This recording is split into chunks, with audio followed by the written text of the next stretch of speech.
Le mot grec pour semence est sperma, le mot sperme. Il leur dit, vous savez comment un homme introduit du sperme dans une femme et comment après un certain temps, cela donnera naissance à un bébé. Il dit, quand vous semez une graine dans la terre, un jugement aura lieu. Et puisque vous semez à partir d'un esprit droit et d'un cœur pur, dans un but louable, le jugement consistera en une récolte de bénédiction, le bébé de la bénédiction de Dieu. Il cherche à atteindre chaque continent avec la parole de Dieu. L'évêque Keith Butler enseigne la parole de Dieu. Il s'y efforce et il touche le monde. Et maintenant, voici pour l'enseignement d'aujourd'hui l'évêque Keith Butler. La confusion qui règne autour du mot « grâce » est due au fait que les gens essayent d'appliquer les écrits de Paul aux Juifs.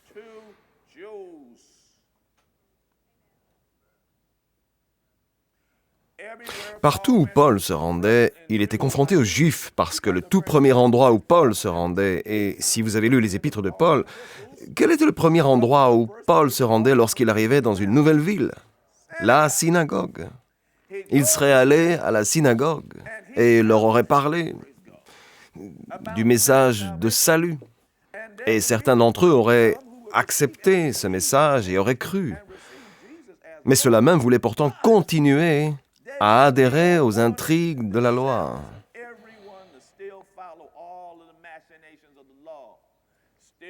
Ils voulaient encore faire des sacrifices. Ils voulaient encore porter certains vêtements. Ils voulaient encore faire certaines choses. Et alors, en pensant à ce que vous deviez être, vous deviez accueillir Jésus et faire toutes sortes d'autres actions. Une réflexion importante à partir des écrits de Paul sur le thème de la grâce concerne tout ça et ces gens-là. Et si vous acceptez cela et que vous vous trouvez dans un groupe différent et que vous appliquez à vous-même les règles de ces autres personnes, alors vous en arriverez à mal interpréter les Saintes Écritures. Il dit dans l'Épître aux Romains, chapitre 4, verset 1, « Que dirons-nous donc d'Abraham, notre ancêtre? Qu'a-t-il obtenu par ses propres efforts? Si Abraham a été considéré comme juste sur la base de ses œuvres, par des efforts ou par des actes. » Vous voyez, il explique ça à ces gens. Il a de quoi se montrer fier, mais non devant Dieu. En effet, que dit l'Écriture? Abraham a eu confiance en Dieu et ça a été compté comme justice. Or, si quelqu'un accomplit quelque chose, le salaire est porté à son compte, non comme une grâce, mais comme un dû. Le mot grâce ici est don. Amen.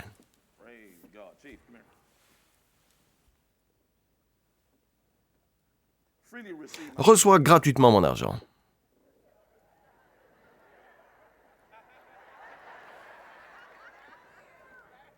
Il n'a rien fait pour cela. Il n'a pas jeûné, il n'a pas prié, il n'a pas crié, il n'a pas fait de sacrifice, il n'a rien fait pour cela. Il a simplement commis une erreur, il n'a pas dit merci, donc rends-le.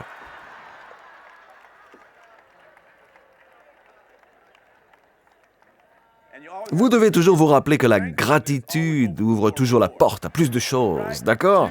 Si vous donnez quelque chose à quelqu'un et qu'il ne vous dit pas merci, est-ce que vous allez lui donner plus? Non. D'accord? Ce mot, donc, nous vous avons dit qu'une définition de grâce était don. Donc il a dit, ceci est un don, mes amis. Vous ne devez pas faire toutes ces autres choses que vous étiez obligés de faire avant de rencontrer Jésus. Et si vous deviez monter au paradis parce que vous avez accompli tout ça, alors c'était parce que Dieu vous le devait. Il a dit, mais non, Dieu ne doit jamais rien, alors il te donnera sa grâce comme un don. Continuons notre lecture.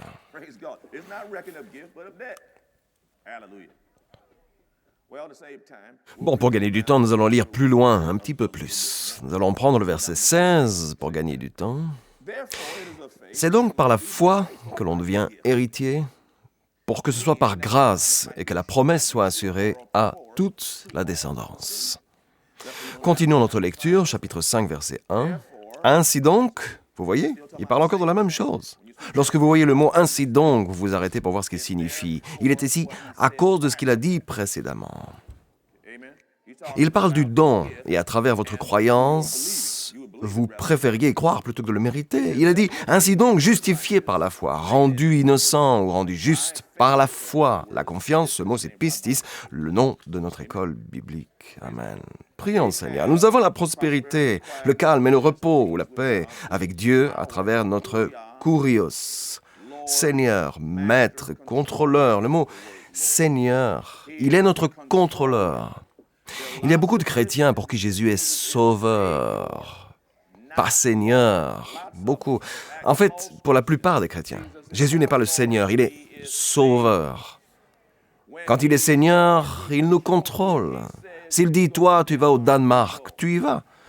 Il n'est pas question de oui, mais si... Ça veut dire alors que vous êtes contrôleur. C'est un autre sujet.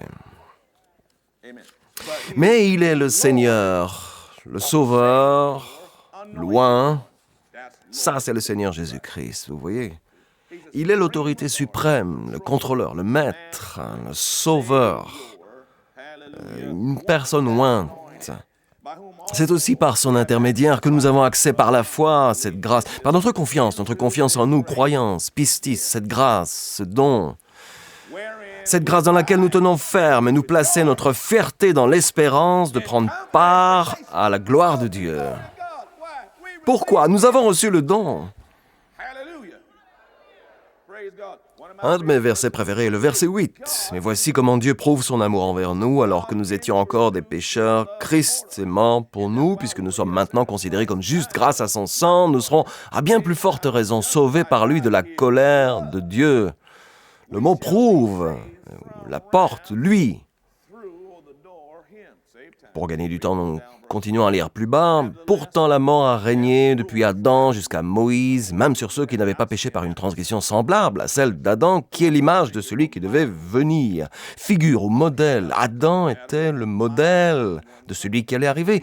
Il va y avoir un deuxième Adam. La première épître aux Corinthiens, chapitre 15, dit que Jésus est le deuxième homme, Adam. N'est-ce pas? Il va être le premier et le modèle. Jésus va être comme le premier homme. Prions le Seigneur. Mais il y a une différence entre le don gratuit et la faute. En effet, si beaucoup sont morts par la faute d'un seul, la grâce de Dieu et le don de la grâce.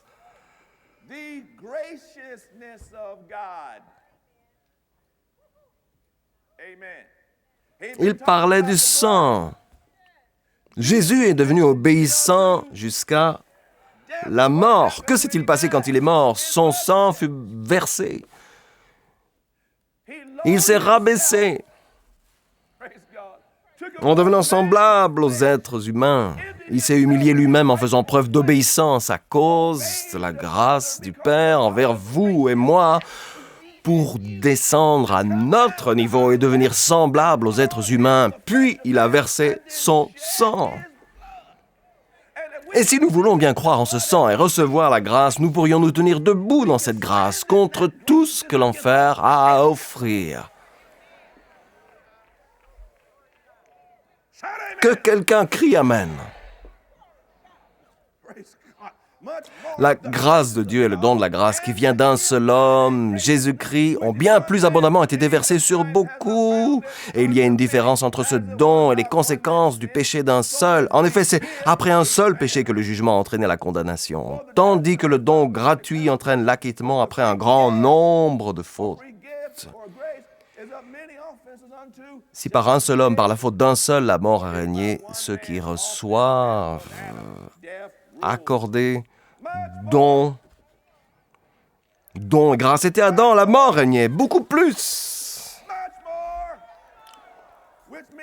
Ce qui veut dire que la force qui a servi l'homme et l'a mis sur le marché d'esclaves du péché à jamais, cette force du péché condamnait l'homme, mais il y avait une force qui était plus grande que cette force du péché, et cette force était la force du Saint-Esprit. C'est Dieu Tout-Puissant, en la personne du Saint-Esprit, la grâce même de Dieu. Ceux qui reçoivent avec abondance, le mot suivant, regardez dans votre Bible, ceux qui reçoivent l'abondance, ceux qui reçoivent l'abondance. Le mot grec abondance est surabondance. Pas juste un peu. Vous voulez recevoir tous les dons et le pouvoir, la grâce. Ceux qui reçoivent avec abondance la grâce et le don de la justice régneront à bien plus forte raison dans la vie par Jésus-Christ, lui seul. Grâce et justice sont deux choses différentes. Arrêtez de les confondre. Ces gens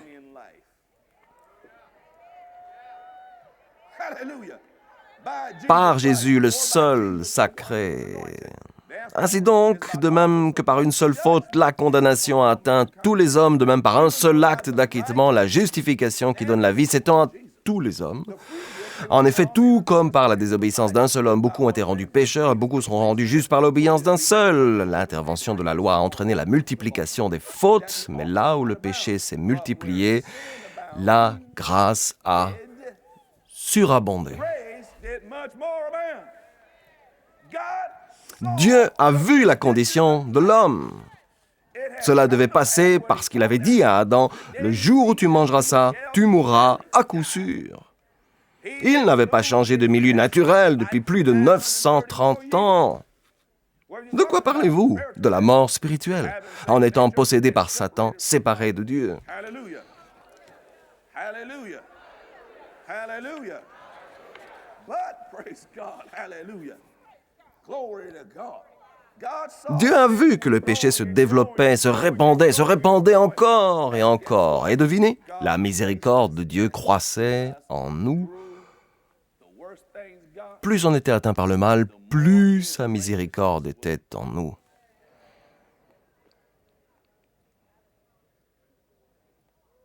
As sin Ainsi, de même que le péché a régné par la mort, de même la grâce règne par la justice, pour la vie éternelle. God's graciousness reign through. The word through means door. Le mot « par » signifie ici « porte », à travers la porte de la justice pour la vie éternelle en Jésus-Christ. Que dirons-nous donc? Allons-nous persister dans le péché afin que la grâce se multiplie? Resterons-nous dans le péché simplement parce que Dieu est bienveillant? Non. His character. C'est ça sa nature? Non.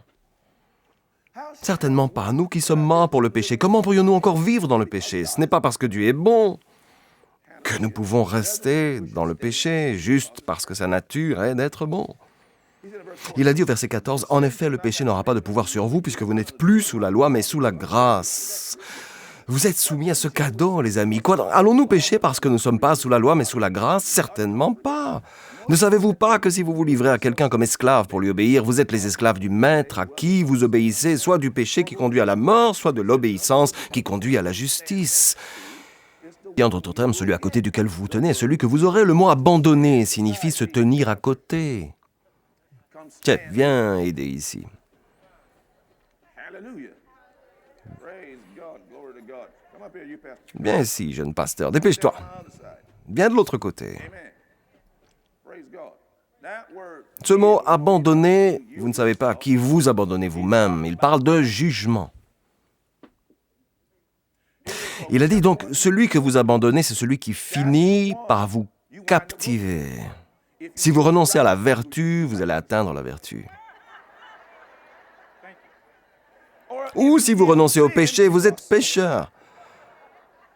Quelle que soit la direction que vous preniez, c'est le jugement. Par qui est-il contrôlé? Par vous. Numéro 1. Numéro 1, c'est vous. Amen. There is C'est un don qui vous est offert. Vous pourriez décider de suivre le diable. he said with Il a dit que quelle que soit la voie que vous abandonnez, c'est celle que vous aurez. C'est le jugement. Ce n'est pas seulement naturel, mais plutôt, ce n'est pas qu'un côté, mais les deux côtés. Cela pourrait être négatif ou positif. Le facteur déterminant, c'est vous. thank you. Merci, mes amis.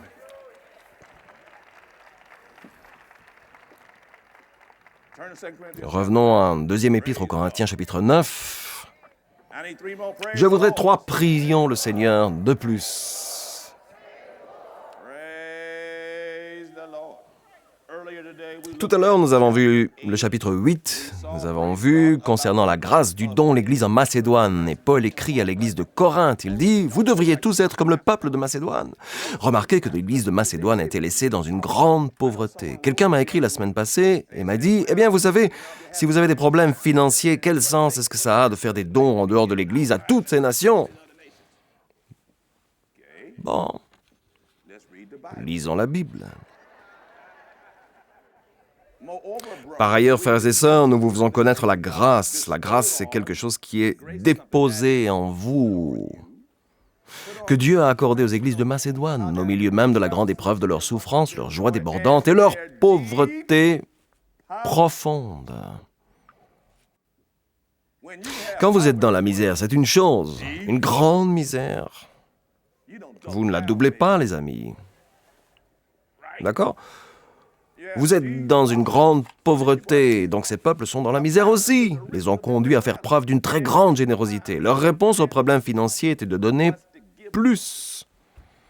Ça n'a pas de sens en soi. Ça a du sens spirituellement.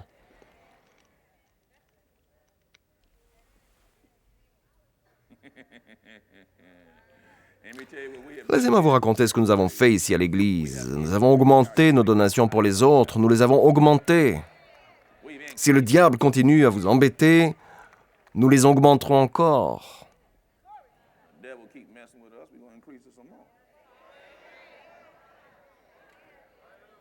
Prends ça, diable. Je l'atteste, ils ont donné volontairement selon leurs moyens, même au-delà de leurs moyens. C'est avec beaucoup d'insistance qu'ils nous ont demandé la grâce de prendre part à ce service en faveur des saints. Et ainsi de suite, nous avons déjà vu ça précédemment aujourd'hui. Revenons au chapitre 9, verset 1. « Il est superflu que je vous écrive au sujet de ce service en faveur des saints. » Voilà, regardez, il parle à l'église de Corinthe. Hey, vous devriez être comme les gens de Macédoine. C'est ça que vous devez faire, c'est ce qu'il leur dit. Je connais en effet votre bonne volonté, je me montre fier pour vous auprès des Macédoniens en affirmant que l'Achaïe est prête depuis l'année dernière et votre zèle a stimulé la plupart d'entre eux. J'envoie cependant les frères, afin que l'éloge que nous avons fait de vous ne soit pas démenti sur ce point, que vous soyez prêts, comme je l'ai affirmé. Ils s'en vantaient auprès d'eux. Yes, happily, if they of Macedonia come with me, and then they find you unprepared. Je ne voudrais pas, si les Macédoniens m'accompagnent et ne vous trouvent pas prêts, que cette belle assurance tourne à votre honte, pour ne pas dire à la vôtre. J'ai donc jugé nécessaire d'encourager les frères à se rendre chez vous avant moi pour s'occuper de l'offrande que vous aviez promise. Ce mot « offrande » signifie largesse, ok? Votre offrande. Praise God. Ainsi, elle sera prête comme une vraie bénédiction et non comme une manifestation de votre soif de posséder. Sachez-le, celui qui sème peu moissonnera peu et celui qui sème abondamment moissonnera abondamment. C'est le contexte, vous voyez? Le contexte revient tout au long du chapitre 8. Sachez-le, celui qui sème peu moissonnera peu, celui qui sème abondamment moissonnera abondamment. Que chacun donne comme il l'a décidé dans son cœur, sans regret ni contrainte, car Dieu aime celui qui donne avec joie. Dieu peut vous combler de toutes ces grâces, toute la grâce. Tout le mot grâce est ici avantage. Tous les avantages de Dieu. Dieu est capable de faire abonder tous les bénéfices, comme le fait l'évangéliste, de le faire tout en abondance pour toi. Cela finit par limiter ton chemin lorsque tu donnes beaucoup au lieu d'un peu. C'était la grâce que vous pouviez suivre, car cette église en Macédoine, qui se trouvait dans une grande misère, leur réponse à la pauvreté était de donner en abondance. Maintenant, ce qu'il fait, c'est leur dire ce qui va arriver. Église de Corinthe, laissez-moi vous dire ce qui va arriver en Macédoine. Et si vous vous remuez le derrière, c'est ça qu'il leur disait.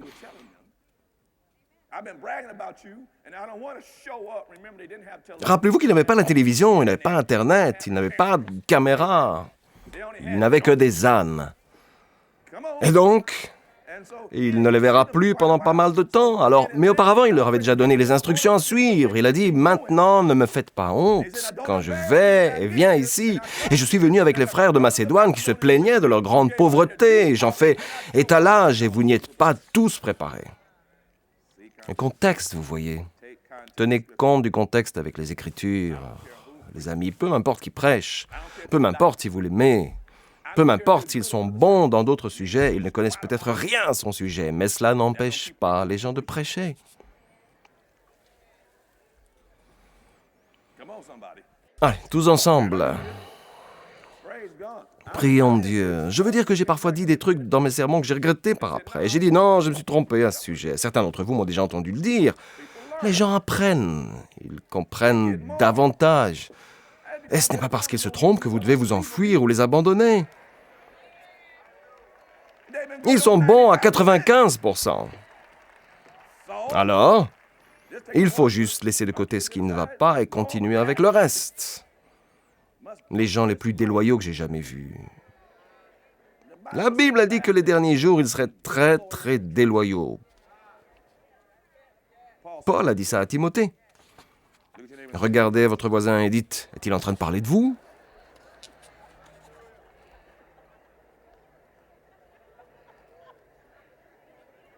Let's keep going. Continuons. God's able to Dieu peut vous combler de toutes ses grâces si vous recevez tous les dons de Dieu. Vous savez quoi? Afin que vous possédiez toujours à tout point de vue de quoi satisfaire à tous vos besoins et que vous ayez encore en abondance pour toute œuvre bonne. Ce qui veut dire la satisfaction en tout, en quoi que ce soit. Vous pouvez abonder, le mot abonder signifie ici exceller. Vous pouvez en faire quelque chose, pas seulement pour vous. Comme il est écrit, il a distribué ses bienfaits, il a donné aux pauvres. Sa justice subsiste à toujours. Que celui qui fournit de la semence au semeur et du pain pour sa nourriture vous fournisse et vous multiplie la semence et qu'il augmente les fruits de votre justice. Dieu est celui qui vous a donné ce que vous avez. Il est le semeur, il vous a donné la semence et il multipliera non pas la semence, mais la récolte. Le mot grec pour semence est sperma, le mot sperme. Il leur dit, vous savez comment un homme introduit son sperme chez une femme et comment après un certain temps cela donnera naissance à un bébé. Prions, Seigneur. Vous voyez, la prière est particulièrement efficace quand vous reconnaissez Jésus-Christ comme votre Seigneur et votre Sauveur. Les Saintes Écritures disent que Dieu nous a tant aimés qu'il a donné son Fils unique. Et vous vous demandez comment puis-je me joindre à lui? Comment puis-je renaître? Comment puis-je me régénérer? Eh bien, tout ce que vous devez faire, c'est prier avec moi. La Bible dit dans l'Épître aux Romains, chapitre 10, verset 9, « Si de ta bouche tu confesses que Jésus est Seigneur, et si dans ton cœur tu crois que Dieu l'a ressuscité des morts, tu seras sauvé. » Le verset suivant dit, « En effet, croire dans son cœur conduit à la justice, et confesser de sa bouche conduit au salut. » Et enfin, il dit au verset 13, « En effet, quiconque invoquera le nom du Seigneur sera sauvé. » Priez maintenant avec moi. C'est bien, penchez la tête. Et priez bien fort de tout votre cœur avec moi. Cher Père Céleste. C'est ça. Maintenant, priez avec moi. Cher Père Céleste, au nom de Jésus, je crois que Jésus-Christ est le Fils de Dieu. Qu'il est mort pour moi sur une croix. Qu'il s'est chargé de mes péchés. Qu'il est allé en enfer à ma place. A accompli mon châtiment. Et maintenant est sorti du tombeau. Viens dans mon cœur, Seigneur Jésus. Je te reçois comme mon sauveur et le maître de ma vie. Alléluia. C'est aussi simple que ça. Et il est maintenant présent dans votre cœur. Vous allez me dire, bon, et maintenant que dois-je faire? Nous avons un ouvrage spécial que nous voulons vous faire parvenir. Il s'intitule « D'où venons-nous » Nous serons heureux de vous l'adresser. Prions le Seigneur et je vous expliquerai tout ce que vous devez savoir. Je tiens à vous féliciter. Vous ne serez plus jamais la même personne au nom de Jésus. La parole de Dieu entre dans ton esprit dès lors que tu reçois Jésus comme le Seigneur et le Sauveur de ta vie. Le véritable toi, ton esprit, est régénéré. Cela signifie que tu es maintenant une nouvelle création dans le Christ qui, après Dieu, est créé dans la vertu et la vraie sainteté. Ce procédé provoque un changement immédiat dans ton esprit et dans ton cœur. Toutefois, pour continuer ce procédé de changement, tu dois ranger tes anciens habits et apprendre comment cheminer dans ta nouvelle vie avec Dieu en commençant ta journée en prière avec le Père. Une simple prière de louange et d'action de grâce t'aide à consolider ta relation avec Dieu. Remercie-le pour son amour, sa confiance, sa patience, sa tendre bonté, sa paix, son pouvoir de guérison, sa protection face au danger, son indulgence, sa sagesse et son aide pour cette journée. Assure-toi tous les jours de prendre le temps de lire la parole de Dieu. Tout comme ton corps de chair a besoin de nourriture, ton esprit nécessite la nourriture de la parole de Dieu. Veuillez s'il vous plaît prendre note de l'adresse sur votre écran. De la sorte, nous pouvons vous envoyer ce petit livre très important. Il contient une abondance d'informations dont vous aurez besoin maintenant que vous avez décidé d'accueillir le Seigneur dans votre cœur et de continuer votre chemin avec Dieu. Finalement, il est important que vous aussi preniez le temps de trouver un lieu de culte et que vous entreteniez des relations avec d'autres croyants. Nous prions pour vous, afin que le Dieu de notre Seigneur Jésus-Christ, le Dieu de gloire, puisse vous donner l'esprit de sagesse et de révélation dans la connaissance de lui. Le programme d'aujourd'hui a-t-il été une bénédiction pour vous? Ce que vous avez entendu n'était qu'une partie de son puissant message. Vous pouvez commander la totalité du service d'aujourd'hui sur CD, DVD ou par DVD sous-titré MP3 ou MP4. Il suffit simplement de visiter notre boutique en ligne sur www.keithbutler.org ou d'envoyer un courrier à l'adresse inscrite sur votre écran ou de nous appeler. Commandez ce livre aujourd'hui pour vous-même, un membre de votre famille ou un ami et laissez la parole de Dieu commencer à agir dans votre vie dès maintenant.